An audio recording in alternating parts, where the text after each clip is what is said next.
মিরপুরে রানের জন্য হাহাকার, তবে চট্টগ্রামের এই মাঠে এ উইকেটে সবসময় রান উৎসব। বিশেষ করে টি-20তে এ উইকেটে এই মাঠে ১৯ বার ২০০ রান দেখেছে টি-20 ক্রিকেটে। প্রথম ইনিংসে টি-20তে গড় রান ১৪৫-এর মতো। ১৩০টা টি-20 শেষে ওভারে রান উঠেছে প্রায় ৮.১২।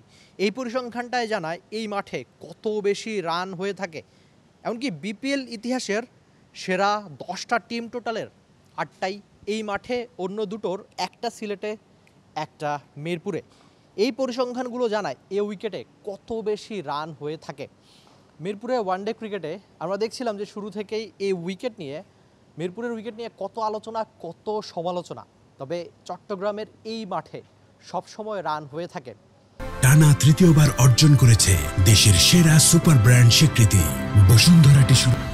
লম্বা একটা সময়, এই মাঠের বয়স প্রায় 20 বছরের মতো। তো এই 20 বছরে 4 বার অলরেডি মাঠের নাম বদল হয়েছে, কিন্তু রান উৎসব বা রান দেখা বদল হয় নাই। বিশেষ করে টি-20 ক্রিকেটে সবসময় এই মাঠ আপনাকে রান উপহার দিয়ে থাকে। আমরা প্রায়শই বিদেশি অনেক কিউরেটরের প্রশংসা করে থাকি, তবে এই মাঠে দেখাশোনা যিনি করেন সেই বাবু ভাই, আমাদের বাংলাদেশের বাবু ভাই কিউরেটর হিসেবে দারুণ প্রশংসিত সবসময়। বিশেষ করে চট্টগ্রামে আপনি বিপিএলে রান উৎসব দেখবেনই। ইনফ্যাক্ট 200 রান আশপাশ যদি কেউ করে, সেই রানটাও সেফ না, 200 রানও তাড়া হয়ে যায়।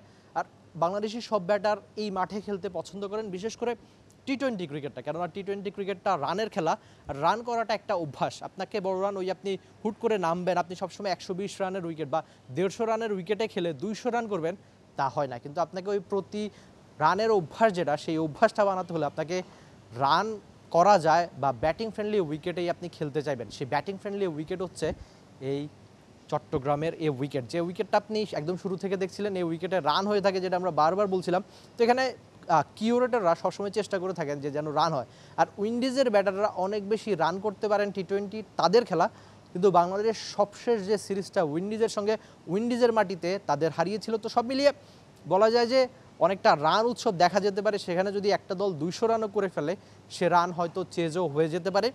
সঙ্গে আরেকটা ব্যাপার, এখানে কিন্তু যে কোনো দলের বোলারদের একটা বড় সড়ো পরীক্ষাই হবে। আমরা মিরপুরের উইকেটে দেখেছি ওয়ানডে বা টি-20 সব কিছুতে যে স্পিনাররা আসেন, ডট বল করেন, খুব সহজে উইকেট নিয়ে নেন। সেখানে কি তাদের খুব বেশি ক্রেডিট দেওয়া থাকে? এমনও দর্শকরা আলোচনা সমালোচনা করেন যে ভাই, পারে তো শুধু মিরপুরের উইকেটে। তো চট্টগ্রামের উইকেটে বাংলাদেশি বোলাররা, বিশেষ করে বাংলাদেশি স্পিনাররা কেমন করে থাকেন? আর আদতে পেসারদের জন্য কিন্তু বড় মঞ্চের একটা পরীক্ষা যে ব্যাটিং ফ্রেন্ডলি বা স্পোর্টিং উইকেটে বাংলাদেশি পেসাররা কেমন করে থাকেন, সেই পরীক্ষাটাও চট্টগ্রামের এই উইকেট, এই মাঠ হয়তো বাংলাদেশি বোলারদের নিয়ে নেবে। আর ওই যেটা বলছিলাম যে বিপিএল ইতিহাসের 10টা সেরা স্কোরের 8টাই এই মাঠে। আপনি কি আরেকবার 200 রান আশা করেন কিনা টি-20 আইতে? তার জন্য আপনি অপেক্ষা করতে পারেন প্রথম টি-20 আই, বা সবগুলো ম্যাচই তো এই মাঠেই হবে। আর যে কোনো ক্রিকেটীয় আপডেট জানতে বা বাংলাদেশ উইন্ডিজের 3 ম্যাচের এই সিরিজ দেখতে আপনাকে চোখ রাখতে হবে বাংলাদেশের একমাত্র স্পোর্টস চ্যানেল টি স্পোর্টসেই। For more updates, subscribe to our YouTube channel and click on the bell icon. Follow us on Facebook and Instagram. Download T-Sports app to enjoy exciting games and highlights. Visit tsports.com.